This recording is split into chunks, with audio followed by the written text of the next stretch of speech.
Dit is eigenlijk de schildpad waar het om gaat. Dus inmiddels in de eigen ben alweer helder.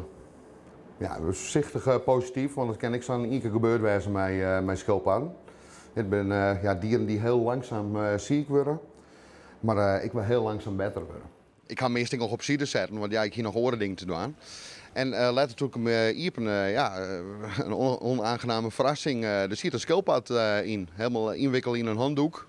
Ben helemaal wierd van de urine.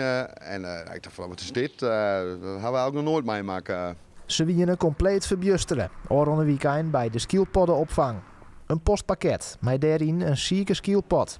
Het bloot een rietsel, al hadden ze bij de opvang wel een idee. Schildpadden is een beetje een ondergeschoven kindje. Meesten die daar vaak adviezen over vregen bij dierenambulances of dierenartsen, ja, die hebben al geen kennis en kunde van schildpadden.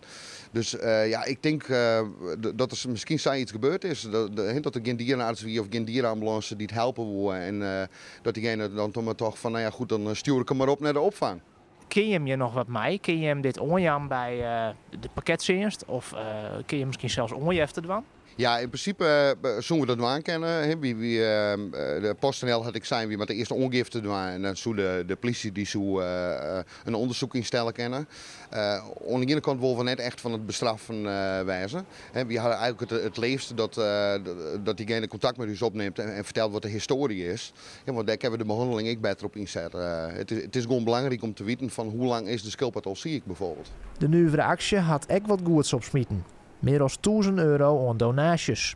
En de skildpad, die komt er naar alle gedachten weer boppen op. Als ik hem nou bezoek, zult er weer wat helderder uit de eigen. Hier is natuurlijk ik wel lekker opwarmen. Toen er binnenkwam, weer gewoon echt steenkoud. Dus op zich heb ik er een goed vertrouwen in dat het redt.